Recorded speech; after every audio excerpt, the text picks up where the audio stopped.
Hello there, Brendan Connolly. I'm coming for my Thursday live. Wanted to talk to you a little bit about what's going on, especially with the smaller lakes. When we have buyers contact us, especially buyers from out of the area, they're often calling us usually about one of the bigger lakes, Winnipesaukee, obviously, or Squam Lake, because that's what they know. So we have that initial conversation of, well, why Winnipesaukee? What's bringing you to Winnipesaukee? And we all know the values on Winnipesaukee are going up, and properties are going quick, if there are any properties that are actually for sale. Mainly, obviously, it's the most well-known lake in the area. You also get a couple features that you don't get on some of the smaller lakes, destination boating being one of the biggest things, being able to boat from Meredith to Wolfboro for dinner, from Moultonboro down to Alton for ice cream, and all those things. And obviously, you can spend an entire day exploring the lake, which is awesome. It's definitely a good reason for that to bring more value. You also have a little bit more land for some of these lots with more substantial homes, etc. So when we have that initial conversation, we're trying to figure out what's bringing those people to Winnipesaukee. People just want Winnipesaukee. What do you do? Part of that conversation is asking, what do you do on the lake for a day? What does your day look like? Is it just getting on the boat and tubing with the kids? Is it just canoeing or kayaking?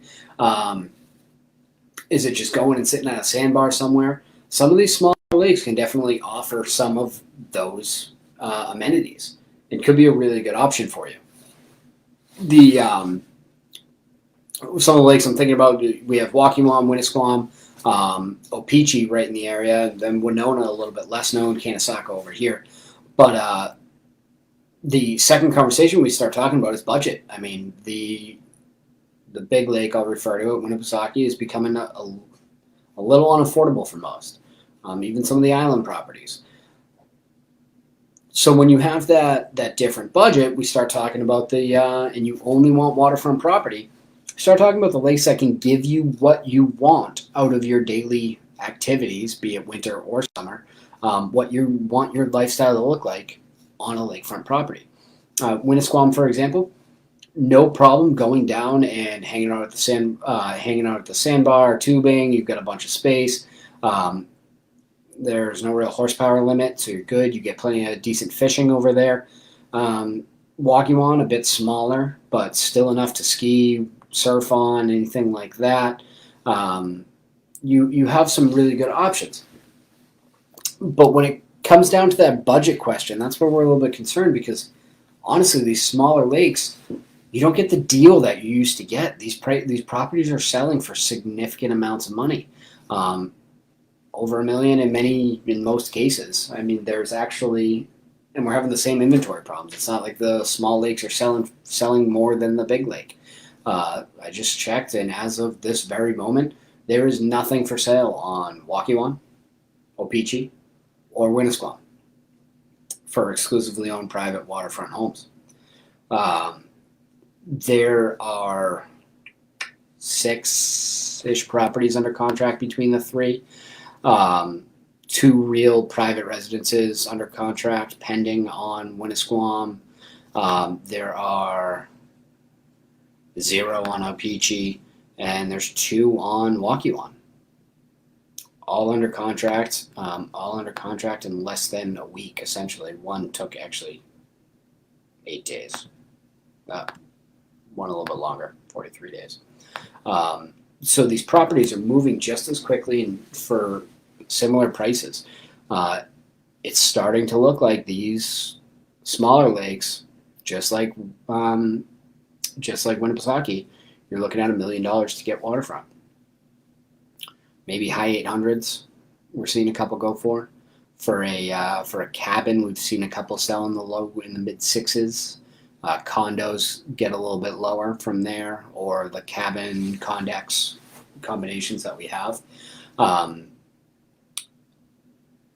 So I ask you all to kind of, as you start to think about your lake house or what you want out of your lake house, kind of take a step back and figure out what you want your day to look like, what you want your family's day to look like on the lake.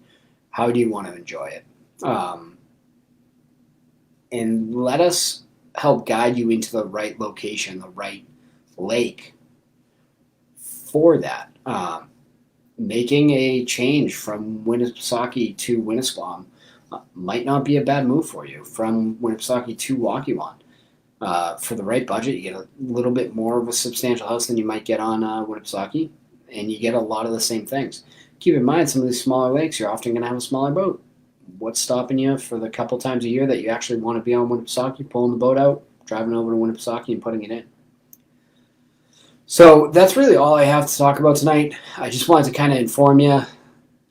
I apologize, but the smaller lakes aren't as much of a bargain as they used to be.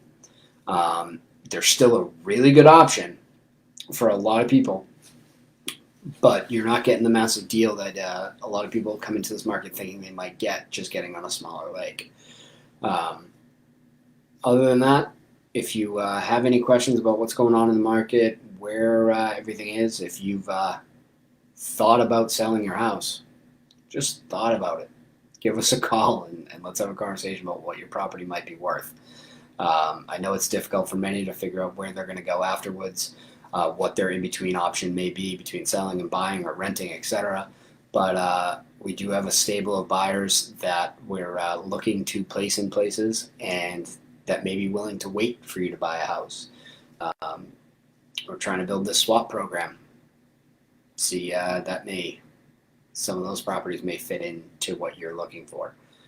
But let's have a conversation at least and see if it's a reasonable solution for you. Other than that, everyone have a fantastic night, have a fantastic weekend, and I will talk to you all next week. See you.